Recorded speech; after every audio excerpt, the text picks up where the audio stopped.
aku mikirku daripada bisnis ini bisa untuk 1 semesternya Astrid.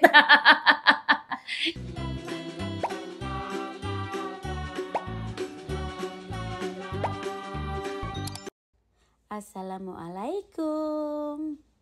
Udah tamunya Bu Dewi ya, pokoknya yang servis 100% itu. Dari sejak saat itu sampai sekarang dia setiap kali email, telepon tuh bilang thank you, please, dan maaf. Jadi 3 kata ajaib ini teman-teman yang emang kata ajaib 3 banget kata ajaib itu, ini yang kadang-kadang kita nggak sadar itu bisa bikin down orang, bisa bikin semangat orang. Benar loh teman-teman. Padahal isi kan bilang makasih, thank you, nggak pernah dulu hampir 9 bulan, 10 bulan tuh nggak pernah. Jadi kalau misalnya ada salah gitu ya, atau misalnya nih pernah satu kejadian ya, ada satu kontainer datang ke sini, nilainya gede banget. Terus dia lupa untuk membayar sisanya, kan kalau ada pesanan gitu kan 30% dibayar awal, sisanya ketika barang nyampe. Ini gitu kok nggak dibayar-bayar ya, kan akhirnya kan tak tagih ya. Kan namanya bisnis kan harus nagih ya, harus berani, nggak berani bankrupt. Tak tagih sekali, 2 kali, terus akhirnya kan karena udah 2 kali apa 3 kali lupa deh, pokoknya tak tagih beberapa kali. Tunggu akhirnya kan terus saya mungkin memang lagi dalam entah kesulitan ekonomi, entah atau sedang apa, nggak ngerti lah di perusahaan itu, atau sedang antrian, masuk ke antrian untuk dibayaran, kita nggak tahu ya. Beberapa bulan kemudian tak tagih lagi karena dia ada order lagi, terus tak bilang yang kemarin itu, yang terakhir itu belum dibayar gitu kan. Terus itu kan salah dia ya, karena kan belum bayar kan. Dia bilang gini, sudah dibayar bla bla bla bla gitu. Tapi aku bilang maaf, tapi kalau misalnya sudah dibayar berarti aku belum menerima bukti pembayarannya dan mungkin dimasukkan ke salah satu bank yang bukan bankku gitu. Dan dicek lagi kan sama dia, ternyata emang belum dibayar. Itu nggak ada sedikit pun dia bilang sorry, sedikit pun nggak ada. Maaf, sorry, atau thank you for understanding apalah, nggak ada. Langsung no. Oh iya, ternyata sama staf keuangan apalah namanya, ternyata belum ditransfer, besok ku transfer. Cuma gitu. Cuman gitu teman-teman. Jadi susah juga sih kerja sama orang sini itu, susah teman-teman. Susah gampang. Karena kalau kita orang Indonesia kan kita kerja sama hati kan. Kita ngobrol sama karyawan kita kan biasanya kan, "Kowe kok kerjamu ngono ki ono masalah apa bla bla." Enggak tahu kalau orang lain. Saya biasanya suka nanya gitu. Kalau di sini kan orang enggak pakai hati. Salah ya kita dimaki-maki beneran teman-teman. Iya, lebih ini harus harus tahan banting. Iya, harus tahan banting di sini. Apalagi susahnya aku Mbak Yanti, karena aku kan kerja kan melibatkan orang Indonesia dan orang sini, karena produknya tak ambil dari Indonesia. Artinya kan aku kerja sama orang Indonesia yang kalau salah harus nyon sewu Pak menikah lah. Harus gitu kan. Kalau kadang itu kabur. Iya. Kalau tuh nggak mau kerja lagi sama kita, gitu kan. Ya, terus di sini aku harus bilang lagi sama orang sini gini. Apalagi tentang kualitas. Orang sini kan kualitas yang harus yang perfect. Di Indonesia, Mas tolong nanti yang misalnya barang ya, speknya harus gini-gini ya Mas. Oke Bu, sudah sip, sudah tak cek, udah oke. Sampai di sini. Pernah juga gitu? Pernah. Jadi aku pernah kirim 2 feed kontainer itu nilainya hampir 400 ribu. Nah barang-barang langka semua. Separohnya. Gila, nggak stres banget di dirimu? Ya stres aja, walaupun kelihatannya tenang teman-teman, di dalam itu ada tsunami. Di dalam itu ada tsunami. Ini semua itu ada ada untung ruginya. Ada untung ruginya. Jadi itu susahnya di kita di bisnis.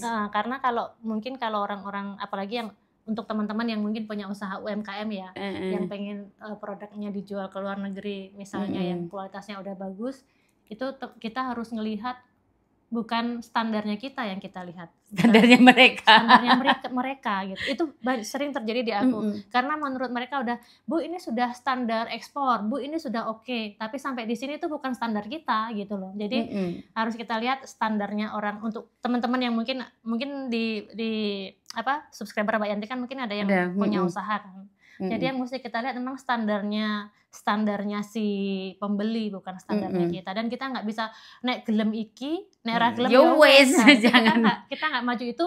Kalau terjadi, kalau saya mau pakai moto itu nggak berkembang usahaku, ya kan, nggak bakalan berkembang. Tapi karena saya selalu bilang, oh ya berarti orang-orang Spanyol maunya begini. Ngobrol lagi sama orang Indonesia, Mas tolong Mas itu sama mending kita rugi Mas, karena sekali kita bawa barang yang nggak benar itu pembeli nggak bakal balik lagi ke kita. Ya kan, mending kita rugi sedikit tapi bawa barang yang benar daripada yang benar-benar berkualitas, daripada bawa yang kita anggap benar ternyata sampai di sini di reject semua.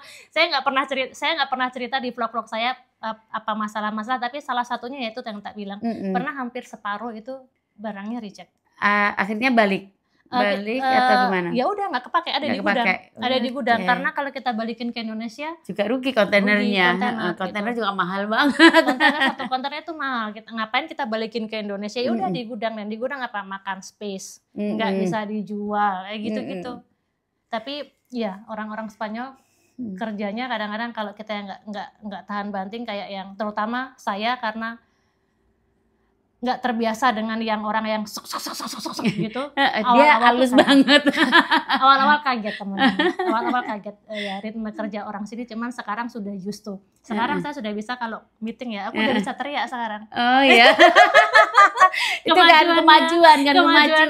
Karena gini, teriaknya bukan marah, karena kan kalau kita meeting kadang-kadang orang Spanyol ya tak bilang satu ngobrol kan yang lain ngobrol semua, nggak dengerin gitu. Kalau saya diam nggak ada yang denger, nggak power.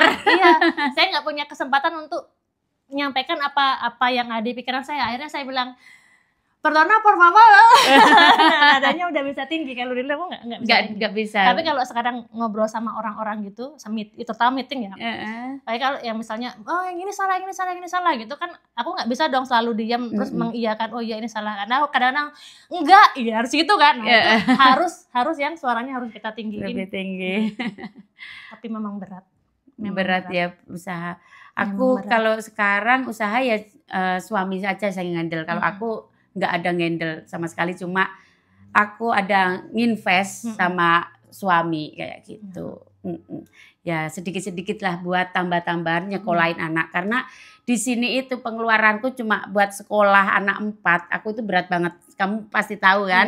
Anak 4 di sini sekolah bukan publik, itu pasti berat banget ya sayang ya. Apalagi aku ada yang kuliah di Indonesia. Di Indonesia aku itu 5.000 euro nggak cukup. Cuma untuk 1 bulan untuk sekolahnya aja. 5.000 euro itu sekitaran 80-an, 70-80 per bulan. Per bulan. Jadi jangan melihat aku itu enaknya aja. Juga benar-benar banting tulang. Dan kenapa aku nggak memutuskan untuk punya rumah gede dulu, karena aku prioritaskan pendidikan anak-anak dulu. Karena rumah gede juga kalau kita masih punya tanggungan, kita kan nggak fokus untuk anak-anak kan. Jadi sekarang ini fokus kita emang anak-anak dulu. Jadi nanti kalau kedepannya gimana ya dibikin nanti, kalau kita emang ada rezeki itu kita bisa rumah agak gede, insya Allah. Jadi jangan selalu bilang Mbak Yanti rumahnya ganti yang gede kayak si Ono.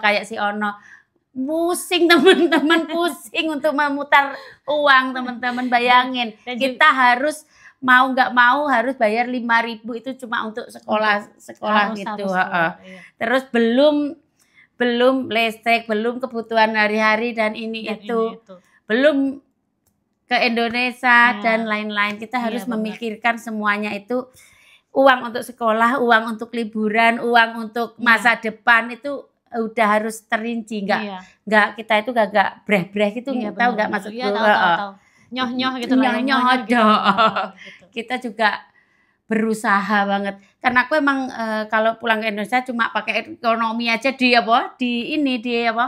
si Ono pakainya selalu bisnis, aku eman-eman teman-teman. Sama aku juga pakai, so far aku selalu pakai ekonomi. Aku pakai bisnis kalau apa? Kalau sudah earn point, kalau udah earn point itu kan kita bisa aku pakai bis, karena ngapain aku mending yang mending untuk yang lain so far ya.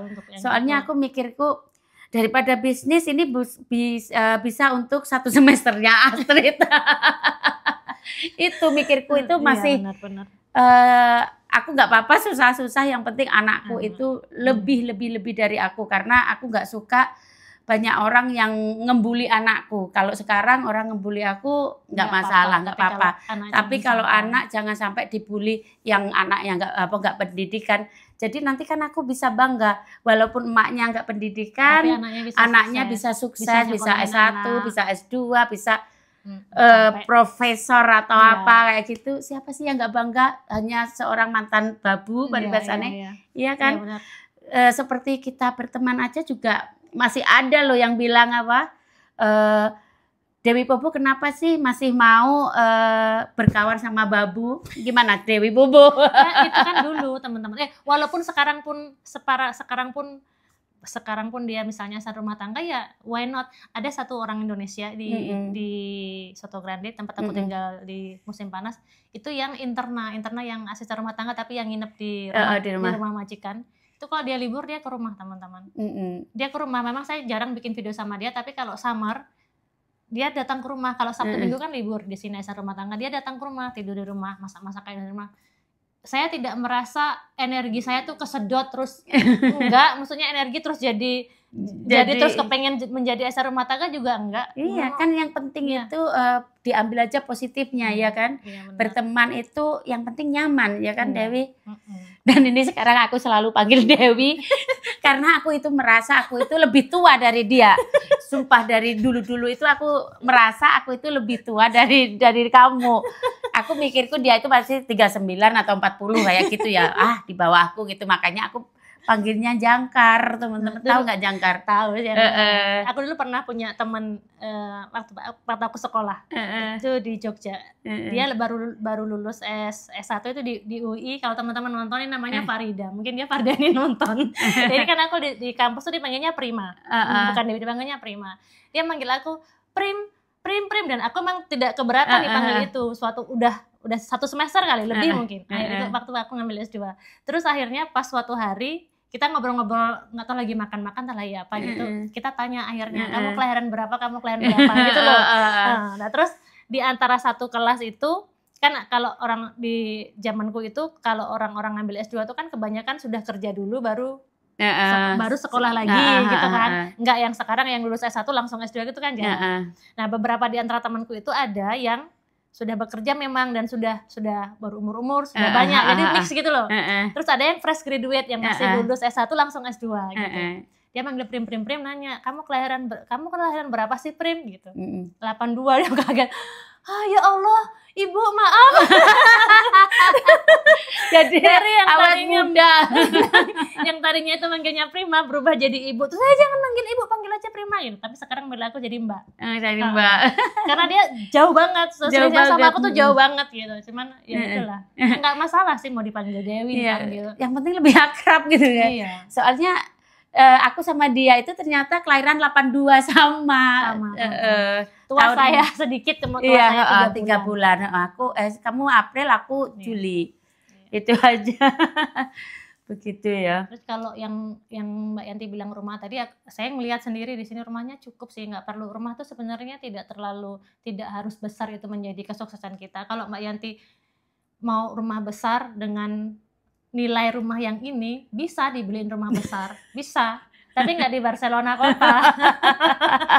Di pinggiran bisa dapat 2 atau dapat 3 kalau di pinggiran. Iya, kan? bisa rumah yang rumah satu itu rumah loh. Satu bisa yang ada halaman gede, udah bisa punya kebun, bisa punya kandang sapi di sana, kandang kambing, kandang bebek. Ya karena lokasi ya. Lokasi. Terus kebutuhan juga. Kebutuhannya apakah perlu yang besar? Kalau tak lihat juga nggak perlu rumah-rumah besar sih sekarang ya kan. Karena aku itu lebih suka yang simple kayak gini, sebentar aja sudah bersih gitu. Ya. Terus aku orangnya itu nggak suka ninggal rumah kotor. Jadi dikerjain 1 jam udah selesai kayak gitu. Iya. Pengen cuma gitu aja sih. Pernah nggak teman-teman itu yang tinggal di rumah-rumah besar di Indonesia, atau misalnya saya kan ibu dari kampung ya Mbak Yanti kan juga dari kampung, yang sehari itu harus mikirin nyapu halaman depan, halaman samping, halaman belakang. Iya, habis, nggak bisa quality time. Nggak bisa ngapa-ngapain karena kerjaan kita sudah habis untuk bersihin rumah. Ya kan? Seperti aku dulu itu sebenarnya punya rumah besar tapi pinggiran ya sayang ya. Itu yang ruangan bawah udah selesai, ruangan atas udah belum itu. Jadi cuma kayak di rumah aja, cuma bersih-bersih aja pekerjaannya. Nggak bisa yang kayak aku easy going sekarang kemana karena rumahku setengah jam aja robot sudah udah jalan sendiri, udah bersih kayak gitu ya. Jadi kalau aku untuk sekarang, aku nanti aja kalau udah tua aku nggak mau. Ini terlalu gede juga buat aku. Aku mau ya nanti kalau anak-anak sudah gede-gede, aku mau kayak rumah mertuaku cuma 1 kamar, terus 1 kamar mandi, ruang makan sama dapur gitu aja. Aku itu nggak muluk-muluk sih. Dewi nggak muluk-muluk Dewi lagi. Gara-gara kalian ngomong. Setiap dia panggil Dewi aku ngeliat dia. Kayak berat dia memulai memanggil Dewi. Soalnya dia manggil aku Mbak kan, dengan awal Mbak. Ya, jadi aku mikirku kamu itu memang bener-bener apa? Di bawahku. Maksudku umurnya ya di bawahku. Sekitar 39 atau pokoknya 30-an lah gitu mikirku. Karena aku tuh kalau manggil Mbak, kadang-kadang orang yang masih muda pun tak manggil Mbak karena itu kayak ngerasa nggak kalau dipanggil Mbak itu merasa kayak dihargain, ngerasa nggak? Kadang-kadang gitu kadang-kadang kan ada. Jadi saya tuh pengennya walaupun kalau sama Mbak Yanti karena ada awalnya sudah manggil Mbak Yanti itu kayak yang I appreciate you gitu loh. Walaupun kamu itu kecil masih muda, apa misalnya sebaya itu kan kayak yang ya hal-hal kecil gitu loh kadang-kadang yang apa sekarang manggilnya Mbak Dewi gitu. Jangan. Soalnya sudah ketemu pertama aku selalu manggil Dewi gitu kan. Jadi karena di awalnya dia mikir karena di awal tuh Mbak Yanti mikirnya kamu itu kecil, masih 30-an gitu. Karena soalnya gini mikirku kamu anaknya masih Matilda aja kan, masih umur 9 tahun. Sedangkan aku udah punya anak yang kuliah. Karena saya itu juga gitu tapi ya. Aku nih Matilda lahir tuh umur aku 33 apa 35 aku waktu Matilda lahir. Ya bener deh. Kok 35 sih? Sekarang aku 43, Matilda 9 tahun. Iya benar aku 34 ya. 34 aku punya anak. Mbak Yanti punya anak umur belasan bukan? 22 kayaknya. Iya, 22. Jadi terpautnya juga sudah jauh. Ya startnya lebih awal. Mbak Yanti punya anak tuh saya masih mikir PR dari tugas kuliah piye gitu ya udah jauh melangkah. Udah tahu gimana ngerawat anak, saya masih mikirin tugas kuliah teman-teman gitu. Itulah ya. Apalagi ya? Kalau soal kesulitan tuh ya kalau soal kesusahan hidup itu menurutku kalau untuk aku kalau teman-teman suka tantangan ya jangan terlalu lama di zona nyaman. Itu sih karena bakalan keluar. Itu saya ngerasain sendiri. Dan yang bisa membantu kita keluar dari depresi dari itu ya kita sendiri, bukan orang lain. Terus saya juga bukan tipe orang kalau misalnya Mbak Yanti ketemu sama keluarga atau teman-teman dekatku, Mbak Yanti mungkin nggak akan pernah dengar cerita aku berkeluh kesah sama mereka. Hampir nggak pernah teman-teman. Kalau misalnya kayak kerjaan-kerjaan yang pada saat saya depresi dengan keluarga itu, kalau sekarang ceritanya sudah ketawa-ketawa karena saya sudah bisa melalui. Tapi pada saat saya struggling dengan di dalam kondisi itu nggak pernah satupun ibu, mbak, mas, keluarga dekat, sahabat itu yang tahu karena memang aku nggak pernah cerita. Kamu berapa keluarga sayang? Aku 4. Aku cuma 2 aja. Terus aku juga di sini juga pernah ada titik yang benar-benar aku itu udah capek ngopenin 3 anak, terus apa-apa sendiri, apalagi waktu ya setahun lalu lah kurang lebih ya, itu suamiku selalu keluar kota, itu capek kadang-kadang kenapa? Akhirnya penginku itu pulang ke Indonesia tahu teman-teman. Kalau di Indonesia mikirku bayar ART murah, apa-apa sudah diservis kayak gitu. Kadang-kadang kamu pernah nggak gitu? Kalau sampai untuk ke situnya enggak, tapi kalau pulang ke Indonesianya iya.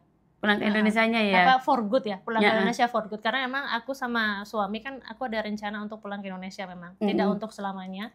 Tapi kalau pulang ke Indonesia itu karena ada mungkin orang-orang dulu pernah ada yang komen, udah kamu pulang hidupmu susah di Eropa, pulang ke Indonesia aja. Tapi sebenarnya kalau orang lain nggak tahu ya, kalau aku pulang ke Indonesia itu because karena aku sudah punya bekal yang cukup untuk tinggal di sana, bukan karena di sini susah terus pindah ke Indonesia. Kalau aku di waktu yang ini sudah terlewatan ya, di waktu itu aku hanya pengen kayak kita punya uang tapi nggak bisa menikmatin gitu kan. Jadi aku pengen di Indonesia aja, mungkin anak-anak sekolah di sana kayak gitu, pernah kayak gitu. Tapi akhirnya dipikir-pikir, wah di Indonesia malah lebih mahal, international school, bla bla bla. Malah lebih mahal, jadinya aku balikin. Akhirnya disadarin sama suami, kamu bisa mikir nggak di Indonesia ini jadinya akhirnya oh iya gitu.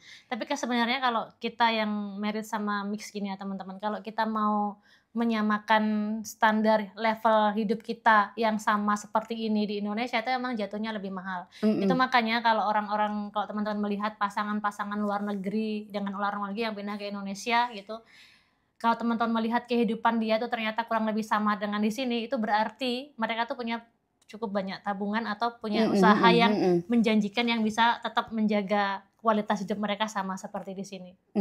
Kalau kita mau hidup Indonesia dengan, kita kan maunya kalau yang namanya hidup itu kan lebih baik ya, bukan lebih gitu ya. Kalau mau yang hidup seperti pada saat kita tinggal di desa dulu, bisa banget gitu. Tapi kan nggak mungkin juga, at least kalau kita mau pindah ke Indonesia pasti anak-anak sekolahnya pasti gitu. International school, nggak mungkin sekolah yang biasa. Iya, bukan karena kita juga berpikir kalau sekolah biasa itu jelek, bukan. Tapi karena dia anak-anak internasional, mereka butuh itu gitu. Butuh ya dari segi bahasanya, dari segi lingkungannya, dari segi semuanya lah. Enggak ya, menurutku bukan cuman bahasa aja kan. Kalau cuman bahasa mungkin kursus bisa. Cuman kan circle anak-anak yang di sekolah internasional sama circle anak-anak yang di sekolah yang mungkin SD yang negeri itu beda, dan bukannya jelek ya. Cuman kan circle-nya anak-anak yang internasional ini udah beda gitu. Nanti kasihan kalau misalnya dari internasional mungkin bisa lah setahun gitu dia. Cuman kalau kelamaan kasihan anak-anak juga gitu. Oke, kayaknya sudah lama juga, 40 menit loh kita ngobrol ke sana kemari. Sebelumnya minta maaf kalau ada salah kata atau ucapan yang aku sengaja atau Dewi sengaja, dan aku ucapkan selamat berpuasa sampai mudah-mudahan lancar puasanya, dan mudah-mudahan teman-teman sukses di bidangnya teman-teman sendiri, anak-anaknya juga begitu. Yang usaha sukses, yang belajar mengonten juga sukses. Semuanya sukses. Dan apalagi jaga kesehatan karena sekarang ini cuaca nggak baik-baik aja, banyak batuk pilek. Ya, dan sampai ketemu segera di Indonesia, karena kebetulan saya sama Mbak Yanti mau pulang ke Indonesia, waktunya memang tidak bersamaan. Tapi hampir sama kayaknya ya. Ya, kurang lebih hampir sama. Tidak tahu apakah kami bisa bertemu di Indonesia nanti atau tidak, karena jadwal kami juga beda-beda, tujuan kami juga beda-beda. Tapi mungkin kalau aku nanti ke Tulungagung mungkin bisa mampir ke Blitar. Ya. Biasanya kalau saya pulang ke Indonesia, saya biasanya sambil ngurus kerjaan di Tulungagung. We'll see, nanti kita berkabar gitu. Oke, love you all dan bye-bye. Bye, sampai jumpa lagi. Stories, I'm a fool for your love.